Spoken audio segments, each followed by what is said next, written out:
LGBT Stories is made up of many stories from all over the world. And in the center, at its core, is my authenticity. Me is a segment of LGBT Stories where I get to share who I am, why I am, and how I think with all of you. Those that know me personally know that I am a deep thinker and that I have a lot to share with the world. And now, that is what I am beginning to do. This is me.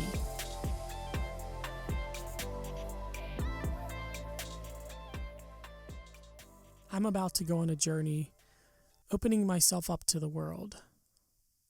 You all know parts of me, but not everything. I've tried to sneak in parts of me when narrating episodes of other stories, but not too much. It hasn't been about me, and honestly, I'm not sure where to even begin. But here goes nothing. My name is Kevin, obviously. I'm 33 years old, although oftentimes I'm told I look like I'm 23 years old. So, not mad about that. And I live in Los Angeles. My life has been nothing short of exciting. And that's for the good or the bad. I was having a conversation with my mom years ago about my life. And she mentioned to me that she always worried about me and what kind of life I would have. She said that she found out my father's infidelity was happening when she was pregnant with me. Can you imagine the impact that the daily anxiety that she must have been living with would have on me, a child that's being formed in her womb? If I'm any indication, I'll say this.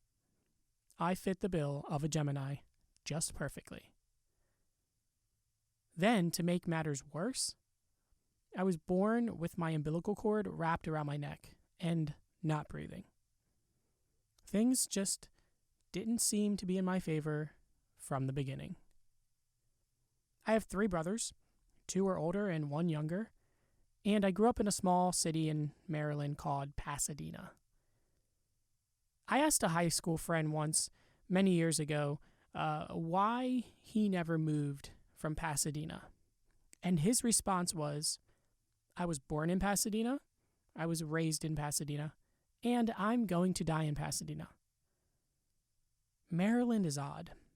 It's got this East Coast mentality mixed with a Southerner's heart. I grew up never being black enough for black people, and I'm not white, so I didn't fit in with the white kids, and generally, everyone just thought that I was Pakistani, and that's just not the case. I also had a family of cousins, which consisted of 3 more boys, all just as much of a force as we were growing up. I would literally get stopped and asked, hey, are you one of those Gertis brothers? Or when I went to high school, 9th grade, I got there, and one of my teachers, on day 1, says to me, I taught your brothers, Jay and Phil. Nice to meet you. There was this odd tension in the air. There was something weird about that conversation. Like, I just knew that I had really big shoes to fill. I could not go anywhere, ever, and have any sort of anonymity from my brothers. Sometimes I wonder how many other people can relate to this. And then there's the fact that I am gay. Gay in Pasadena, Maryland. Not fun. Not fun at all. Honestly, I didn't know what the hell jerking off was until I was in 8th grade, let alone why I was feeling the ways that I was feeling about other boys in school. All I ever heard was how wrong and how disgusting being gay was. I can remember the first time someone asked me if I was gay. I was in 8th grade. His name was Josh.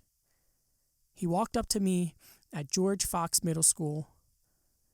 I was standing in the hallway just past the library, and he says, "Hey, Kevin, I have a question. Everyone keeps talking about it. Are you gay?" And immediately I replied, "No, what the hell are you talking about?" And he looks at me and he says, "Okay."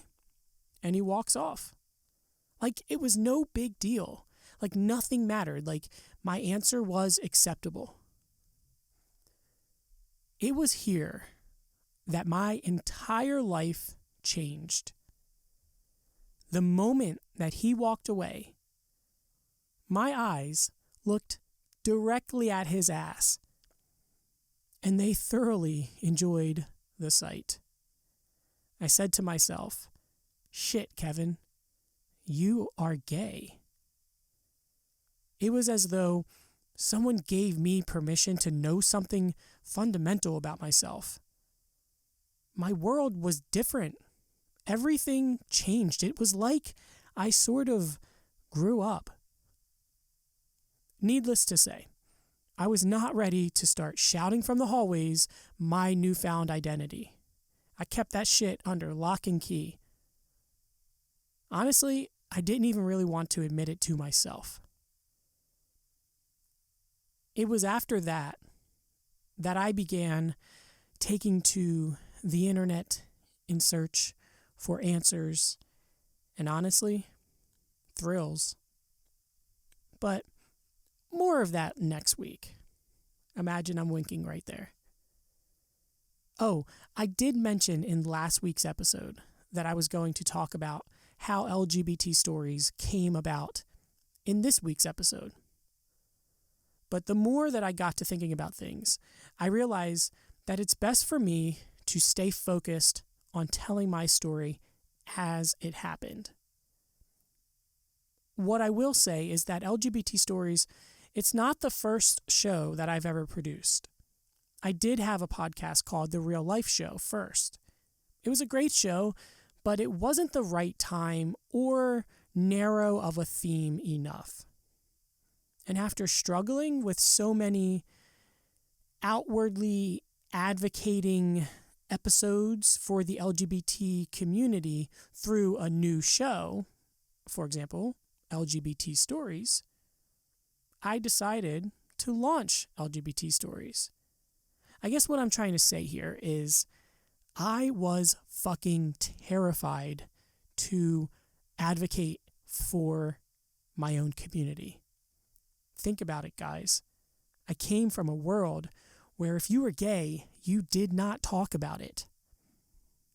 I came from a home and a community where masculinity was everything, and brothers and cousins who played football and basketball and lacrosse and everything else that you can think of that boys, men did. It was my family. So even though I was an adult and wanting so passionately to create something that really meant something to me, when I came to realize that that was actually going to be something where I'm speaking up for the LGBTQ community, I was scared.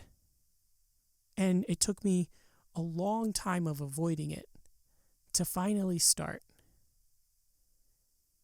But that's all you're going to get about that. I hope that this segment of the show is enjoyable to you. It's new for me to share so many things like this with you. Still, I believe as my story unfolds, as I share more of my vulnerability and authenticity with you guys, not only will it allow you to finally get to know me better, but just like your stories do, mine will also help people around the world struggling with their sexual identity. I'm really excited for this segment. Thanks for listening today. This is me.